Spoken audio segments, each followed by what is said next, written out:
ಇವತ್ತು ಬೆಳಗ್ಗೆ 3 ಗಂಟೆಗೆ ಎದ್ಬಿಟ್ಟು ನಮ್ಮ ಅಮ್ಮನಿಗೆ ಒಂದು ಬಾಯ್ ಹೇಳ್ಬಿಟ್ಟು ಅಲ್ಲಿಂದ ಹೊರಟಿದೆ ಟುವರ್ಡ್ಸ್ ನಾನು ಏರ್ಪೋರ್ಟ್ಗೆ ಯಾಕೆ ಅಂತೀರಾ ಮುಂದೆ ಹೇಳ್ತೀನಿ ಬನ್ನಿ. ಇಷ್ಟು ಹೇಳಿದ ಒಂದು ಒಳ್ಳೆ ವಿಚಾರ ಏನಂದ್ರೆ ಫೈನಲಿ ನಾನು ಹೆಂಡತಿ ನನ್ನ ಬಿಟ್ಟು ಹೋಗ್ತಾಳೆ ಅನ್ನೋದೇ ಒಂದು ಖುಷಿ. ಅದು ಬರೀ 2 ದಿನದ ಮಟ್ಟಿಗೆ. ಇನ್ನು ಮುಂದೆ ಅವಳೇ ಏನಂತ ಕೇಳಿಸ್ಕೊಳ್ಳಿ. ಇನ್ನಲ್ಲಿ ಪಾರ್ಕಿಂಗ್ ಜಾಗಕ್ಕೆ ಬಂದ್ರಾ ಬೆಳವೇನೆ ಸುತ್ತಿದ್ಯಾ ಮಾಡಕ್ಕಾಗಲ್ಲ. 2-3 ದಿನ ನನ್ನ ಆಫೀಸ್ ಕರ್ಕೊಂಡು ಹೋಗಲ್ವಲ್ಲ, ಅದಕ್ಕೆ ಇಲ್ಲೇ ರೌಂಡ್ ಹೊಡೆದೆ. ಹಿಂಗಿರೋ ಆರಾಮ ಒಂದು 2-3 ದಿನ ಇರ್ಬೋದಲ್ಲ. ನನ್ನ ಗಾಡಿನ ಪಾರ್ಕ್ ಮಾಡಿ ಬರೋಷ್ಟರಲ್ಲಿ ನನ್ನ ವೈಫ್ ಗ್ಯಾಪಲ್ಲೇ ಅವ್ರ ಕೊಲಿಗ್ ಜೊತೆ ವೀಡಿಯೋಸ್ ಫೋಟೋಸ್ ಎಲ್ಲ ತಗೊಂತಾ ಇಲ್ಲ. ಓಕೆ ಮೇಡಮ್ ನಾನು ಬಂದಿದ್ದ ಕೆಲಸ ಆಯಿತು, ನಾನು ಒಳ್ಳೆ ಅಂದಿದ್ದಕ್ಕೆ ಅವಳು ಹೇಳಿದ ಈ ಥರ. ಬಾಯ್ ಬಾಯ್.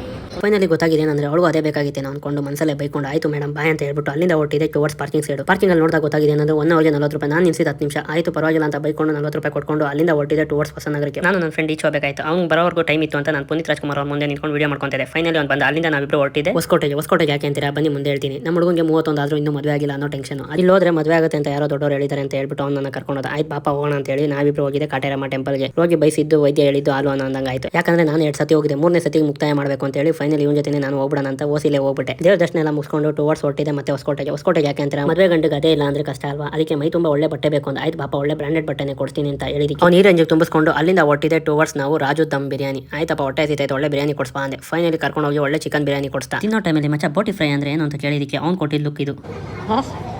ಗೊತ್ತಿಲ್ದೇರನ್ನ ಕೇಳಿತ್ತಪ್ಪ ಆಯ್ತು ಬಿಡಪ್ಪ ಅಂತ ಹೇಳಿದಕ್ಕೆ ಆಯ್ತು ನೀನು ಇಲ್ಲ ಎಲ್ಲರ ಮುಂದೆ ಹೋಗಿ ಸತ್ತೋಗ್ಬಿಡೋ ಅಂದ. ಆಯ್ತು ನಾನು ಒಬ್ಬನೇ ಸಾಯಿ ನೀನು ಬಂದು ಸಾಯಿ ಅಂದಿದ್ದಕ್ಕೆ ಇಲ್ಲ ಗುರು ನಾನು ಬರಲ್ಲ ಅಂತ ಕೈ ಮುಗ್ಬಿಟ್ಟು ಅವ್ನು ಅಲ್ಲಿಂದ ಹೊರಟ. ಇವತ್ತಿಗೆ 90 ಕಿಡ್ ಮಾಡಿದಿಷ್ಟೇ. ಇಷ್ಟ ಒಂದು ಸಣ್ಣ ಲೈಕ್ ಕಮೆಂಟ್ ಕೊಡಿ ಪ್ಲೀಸ್.